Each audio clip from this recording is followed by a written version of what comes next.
Coming up on Cedar Valley today, 2 police officers in Des Moines were shot and killed this morning. Wartburg's women's basketball team receives preseason honors, and a Massachusetts boy gets an awesome costume for Halloween. This is Cedar Valley today.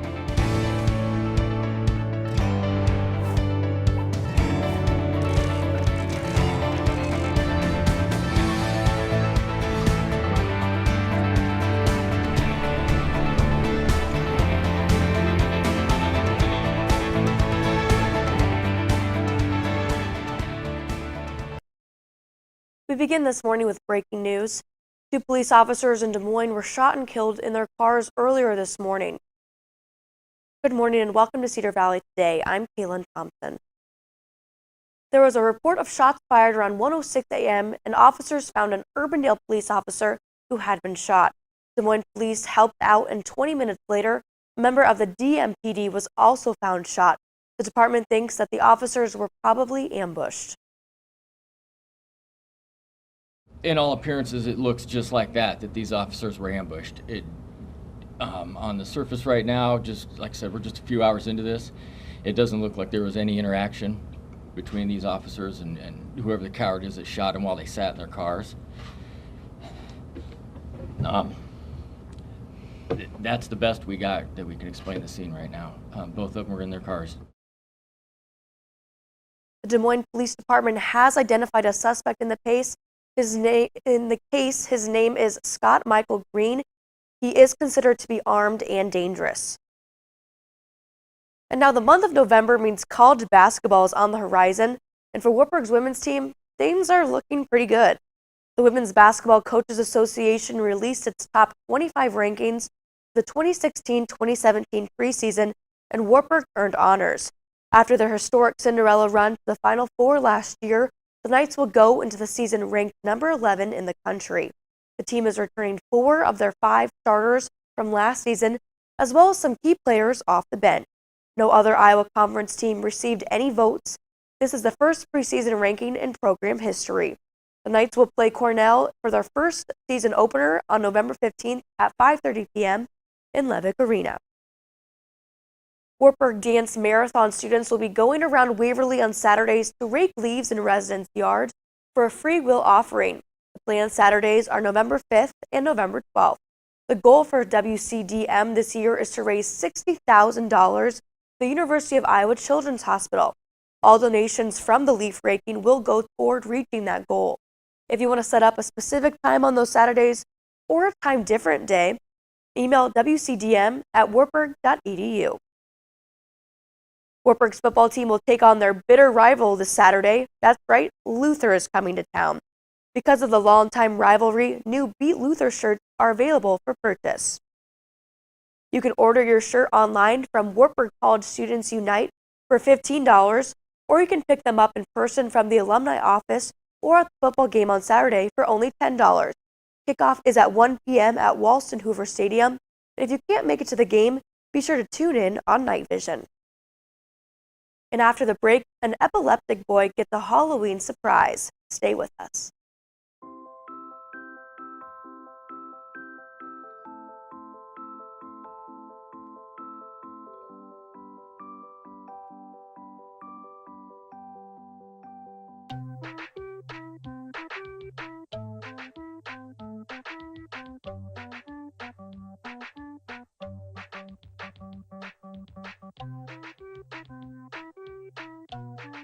Start a story. Adopt at theshelterpetproject.org.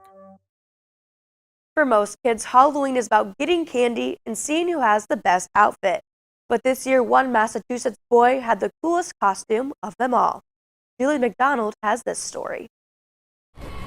This Halloween was no tricks, only treats for 12-year-old Tyler Plotkin. But it had nothing to do with Luke. It was about who he got to be. He doesn't walk, he's in a stroller. It was kind of nice not to have those questions and not to think of him as different. Everyone just saw him as the cool kid in the tank, which was kind of fun. Tyler was born with epilepsy and as a newborn suffered from more than 20 grand mal seizures a day. As he rolls up in his army tanker, the people who love him know the real fighter is underneath that costume. He's had almost 30 surgeries, I think. About 26 have been on his head. He had half his brain removed when he was 15 months old. He's probably the toughest kid I know. Heather and Eric have gotten creative over the years, but this Halloween they needed some help. He's at happiest when going fast, whether it's in a car or in a remote control car or in a wheelchair. He likes to just move. So these juniors from Neshoba Valley Technical High School spent 3 months converting a Power Wheels Escalade into a remote-controlled vehicle, sending Tyler zipping through his neighborhood at the hands of Mom and Dad. Basha! Hi, honey! Just as we were about to park it and call it done for the night, he goes, "Had fun," and that just like melts your heart to hear that. Like, he doesn't have a lot of words, he doesn't have a lot of sayings, but when he says something like that, you know he truly means it, and that just is the best. Simple words and a sweet smile that make this Halloween feel more like Christmas. Bye! In Groton, Julie McDonald, WCVB News Center 5. And after the break, we'll look at what's trending on social media. Stay with us.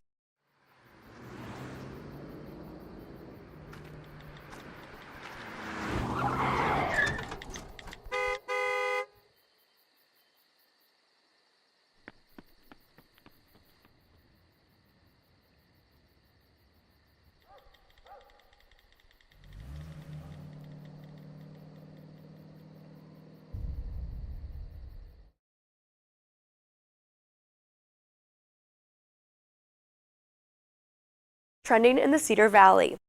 The Waverly Public Library is partnering up with the Friendly Meeple Gaming Group to host International Gaming Day. Play games at the Waverly Public Library this Saturday from 1 to 5 in the afternoon. All ages are welcome to play and socialize. Games will be provided, but the library says you can bring in games from home. Hear stories from local entrepreneurs about their innovative approaches and flavors that have become signatures of downtown Cedar Falls tomorrow night from 6 to 9. Scratch Cupcakery will have cupcake kits for people to try to invent their own unique flavor combo. Sidecar Coffee Roasters will demonstrate roasting, and Single Speed will share some delicious samples. Tickets are $25 and support the Cedar Falls Historical Society. Pre-registration is required and all participants must be 21 or older. You can buy tickets at 308 West 3rd Street in Cedar Falls or on the Cedar Falls Historical Society's Facebook page. The Waverly Public Library will be holding a Harry Potter event this Sunday from 2:30 to 4 p.m. The event is happening in honor of the coming release of the newest movie in the Harry Potter franchise, Fantastic Beasts and Where to Find Them. Kids will have the chance to get their wands, get sorted into a house, and attend classes at Hogwarts for a day. The day will end, of course, with the awarding of the House Cup. Spots are limited, so registration is required. For more information, call the library at 319-352-1223. Now here's a look at your local weather.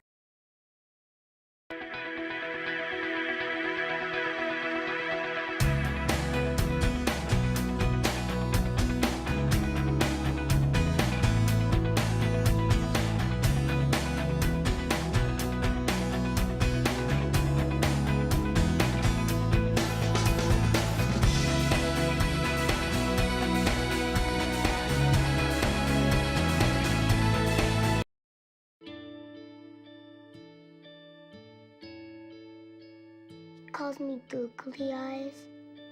You know you're beautiful, right? You know that? Even you're beautiful. I got bullied for wearing glasses. Share if you're against bullying. We put it out there, just took off. 3 million people have shared this post.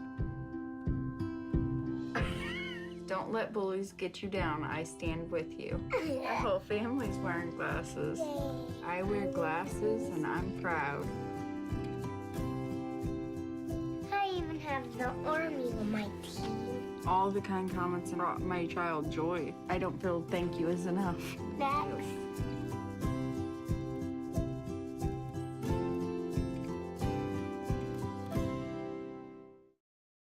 Even though Halloween was on Monday, that doesn't stop some Wartburg students from celebrating. The The Chemistry Club is holding a Halloween spooky science night for the community tomorrow night from 6:30 to 8. Joining us to tell us and show us more is Catherine Chabel and Nick Cedar. So thanks so much for joining us this morning. Thanks for having me. And what did you all bring to show us today? We have a couple demonstrations. So first we're going to make some slime. The kids really like to do this because it's something they can take home and play with after the event. The event is actually hosted by like 6 science clubs. So we have the physics club, the chemistry club, the engineering club, the teachers association. They have some animals for kids to do, play with, and then also the brains club. So there's a lot of things for kids to do and get involved with. First, we're going to be making some slime. What I'm doing now is pouring some borax solution. It's just made of water and borax, which is a household cleaning item. And then pick some food coloring if you want. And we'll make some slime. Awesome. And this is a free will event, correct? No Yep. payment required. Yep, and it's free to the community. Parents are welcome to come and bring their kids and get involved in the science as well. There's lots of stuff to do. We have hands-on demos and also just regular demos that kids probably shouldn't do, like lighting stuff on fire and exploding pumpkins with rubber bands. So that's a lot of fun to see the engineering club do that. So just Definitely. take a Awesome. stick and mix this together, And what was the white solution again? it's just a glue solution. So Okay. it's just 1 part glue and 1 part water. So Okay. it's very easy for kids to make. Yeah. And then Have you fun. just stir it all together, and that's what, Yeah, you can take this slime home with you. I don't know, Play they can with see it there. That's fun. Yeah, it's really fun for the kids to do, and it's kind of a little preview of the demo show, which will be hosted later in February. Kids get to see some things that they also get to do in February. So. Awesome. And you said they'll be making the slime in February as well? Yep, and we have like carbonated apple juice so the kids can drink. Then there's dry ice bubbles so they can actually hold bubbles of dry ice, and soap solution, and we'll have dry ice everywhere for an ambient feel. Yeah, the fog kind of feel there, yeah, the spooky exactly. feel. Yeah. Great. And you brought in an animal as well. Kind of Yes. explain that. This is gecko. I'm not sure what type. It's from Dr. Bechtel's room. He deals a lot with the animals, so there'll be snakes and frogs and geckos, and we have a chinchilla. That's really spooky, but the kids can hold and interact with these animals, and they're 100% safe. And there will be students who are going to be science teachers there, like with the kids. So there'll obviously be student volunteers in every room. So Dr. Bechtel's room will have a lot of bugs and cool, creepy, crawly things for kids to handle and see. Yeah, Yeah. get that creepy aspect of the spooky night. And I guess there's one more demonstration you wanted to show us, the flamethrower. Kind of explain that and what kids will learn there. Well, this actually is kind of a teaser. We're not going to be doing it at our outreach tomorrow night. We're going to be doing kind of bigger fires, so we'll be doing a cauldron of fire. This is just a powder, and it's really flammable, and we make, so the cauldron of fire will be methanol solution, and then we'll spray metal salts, which will change the flame different colors. So we'll have lithium and copper and nickel and sodium, and it will just make the flame different colors so the kids can see that in a dark room. And then also we'll be putting hot tamales in potassium chlorate and heating the mixture, and that makes a very violent fire reaction, but we couldn't do that here because we need a portable hood. So we just decided to bring some fire as a teaser, so the kids, let's everybody can get play it out. So that was just the teaser, the test for tomorrow night, correct? Yeah. Awesome. Well, we appreciate you for coming in today for the putty, the slime, and the gecko, and also the flamethrower. But thanks for coming in. Thanks for watching Cedar Valley today. You like our Facebook page and also follow us on Twitter for more Cedar Valley content. Have a great day, Cedar Valley.